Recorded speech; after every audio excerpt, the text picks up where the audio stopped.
कल्पवृक्ष के तरह अपने मन को स्थिर कैसे करें? यौगिक परंपराओं में एक अच्छी तरह से स्थापित स्थिर मन को कल्पवृक्ष कहते हैं। कल्पवृक्ष अर्थात वह वृक्ष जो आपकी हर इच्छा को पूरा करता है। अगर आप अपने शरीर, मन, भावनाओं और ऊर्जा को एक ही दिशा में लगाते हैं तो निर्माण करने की आपकी योग्यता अद्भुत होगी।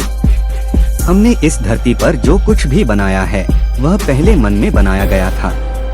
मनुष्य ने जो कुछ भी कार्य किया है, उत्तम और घृणित दोनों ही, वे सब पहले मन में ही किए गए, बाद में बाहरी दुनिया के सामने प्रकट हुए। आप अगर अपने मन को एक खास स्तर पर संयोजित कर लें तो यह आपके पूरे सिस्टम को व्यवस्थित कर देता है। आपका शरीर, आपकी भावनाएं और ऊर्जाएं सभी उसी दिशा में संयोजित हो जाते हैं।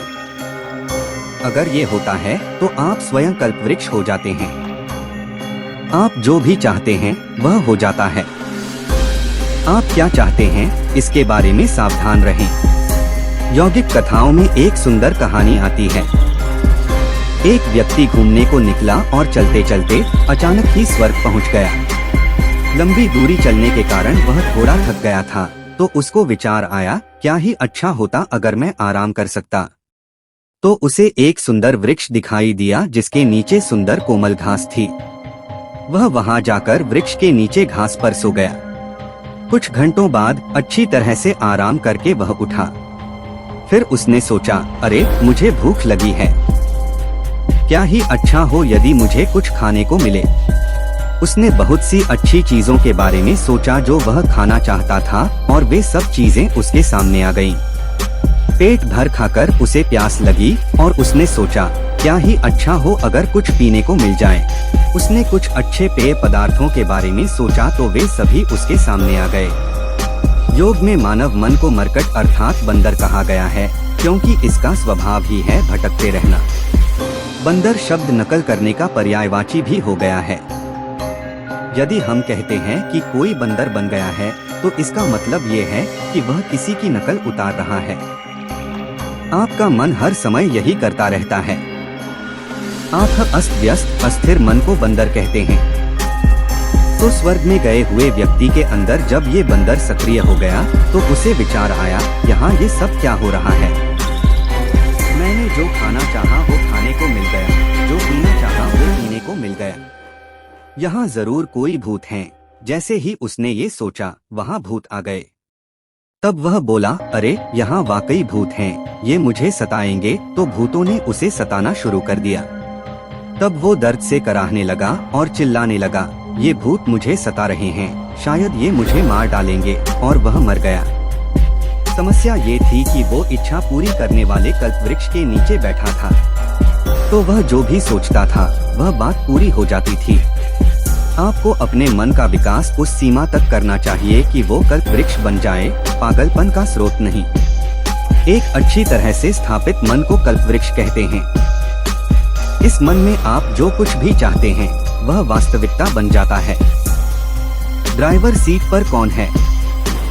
मान लीजिए आप कार चला रहे हैं और अचानक स्टीयरिंग ढीला हो जाए। बाकी सब ठीक हो, गाड़ी नियंत्रण में हो, एक समान गति से जा रही हो, पर स्टीयरिंग ढीला हो जाए तो क्या आप वहां शांति से बैठ सकेंगे? नहीं, आप परेशान हो जाएंगे। अधिकतर लोगों की यही दशा है क्योंकि उनका स्टीयरिंग उनके हाथों में नहीं है। अगर आपका शरीर, मन और ऊर्जा आपके नियंत्रण में नहीं है तो वे अपनी विवशताओं से ही काम करेंगे। जब वे अपने ही ढंग से काम कर रहे होंगे तो कल्पवृक्ष एक बहुत दूर की चीज होगी। सबसे पहली और महत्वपूर्ण बात यह है कि आपको यह स्पष्ट होना चाहिए कि वह क्या है जो आप चाहते हैं। अगर आपको नहीं मालूम कि आप चाहते क्या हैं, तो उसे बनाने का सवाल ही नहीं उठता। आप जो चाहते हैं, हर मनुष्य जो चाहता है, उसकी ओर यदि आप देखें तो वह आनंद पूर्वक और शांति पूर्वक रहना ही तो चाहता है। रिश्तों के बारे में बात करें तो हर किसी को वे प्रेमपूर्ण और स्नेहपूर्ण ही चाहिए। दूसरे शब्दों में, हर मनुष्य जो चाहता है वह है सुखद अवस्था, स्वयं उसके लिए भी और उसके आसपास भी। सबसे पहली और महत्वपूर्ण बात यह है कि आपको यह स्पष्ट होना चाहिए कि वह क्या है जो आप चाहते हैं। अगर आपको नहीं मालूम कि आप चाहते क्या हैं, तो उसे बनाने का सवाल ही नहीं उठता। ये सुखद अवस्था अगर हमारे शरीर में होती है तो हम उसे अच्छा स्वास्थ्य और सुख कहते हैं। यदि वो हमारे मन में होती है तो हम उसे शांति और आनंद कहते हैं। ये अगर हमारी भावनाओं में होती है तो हम इसे प्रेम और करुणा कहते हैं। जब ये हमारी ऊर्जा में होती है तब हम इसे उल्लास एवं परमानंद कहते हैं। मनुष्य को यही सब चाहिए। जब वो काम करने के लिए अपने कार्यालय जा रहा हो तो वो धन कमाना, अपना पेशा बढ़ाना, अपना परिवार अच्छी तरह से चलाना चाहेगा। अगर वो शराब खाने में बैठे या मंदिर में बैठे तो भी बस एक ही चीज चाहेगा, अपने अंदर भी सुखद अवस्था और आसपास भी सुखद अवस्था। आपको बस यही करने की आवश्यकता है कि आप इस सुखद अवस्था को बनाने के लिए प्रतिबद्ध हो जाएं।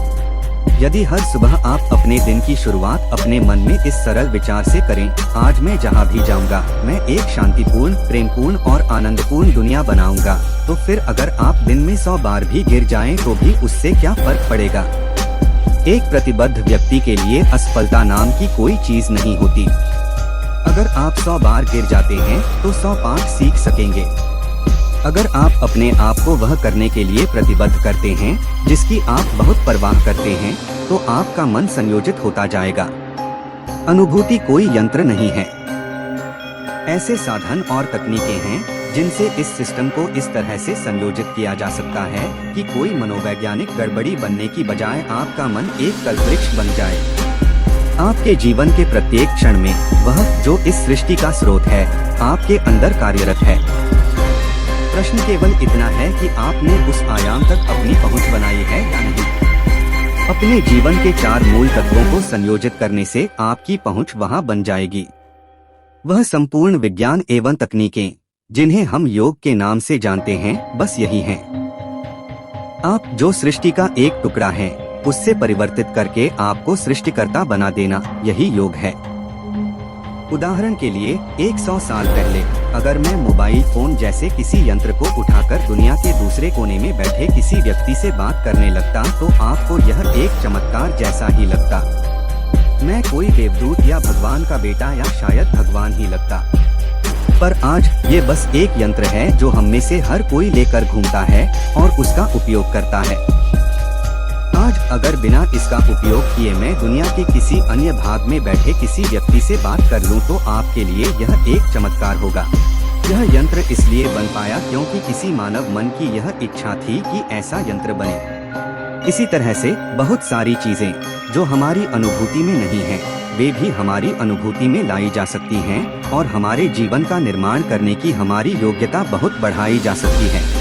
एक बार जब आपके विचार और आपकी भावनाएं संयोजित हो जाएंगे तो आपकी ऊर्जाएं भी उसी दिशा में संयोजित होंगी। जब आपके विचार और आपकी भावनाएं तथा ऊर्जाएं संयोजित हो जाएंगे तो आपका शरीर भी संयोजित हो जाएगा। जैसे ही ये चारों एक ही दिशा में संयोजित हो जाएंगे तो आप जो चाहते हैं उसे निर्माण और प्रकट करने की आपकी योग्यता अद्भुत होगी। यदि आप मन, भावना, शरीर और ऊर्जा ये 4 आयाम एक ही दिशा में संयोजित कर लेते हैं तो सृष्टि का स्रोत आपके साथ होगा। आप ही सृष्टिकर्ता होंगे। आप जो कुछ भी बनाना चाहते हैं आपके लिए तो वे बिना प्रयत्न के ही हो जाएंगे। आप स्वयं में एक कल्पवृक्ष होंगे। आप जो चाहें वो बनाने की शक्ति आप में होगी। हमें आशा है कि आपको आज का वीडियो पसंद आया होगा। हम जल्द ही एक नए वीडियो के साथ वापस आएंगे। तब तक अपना और अपने प्रियजनों का ख्याल रखें।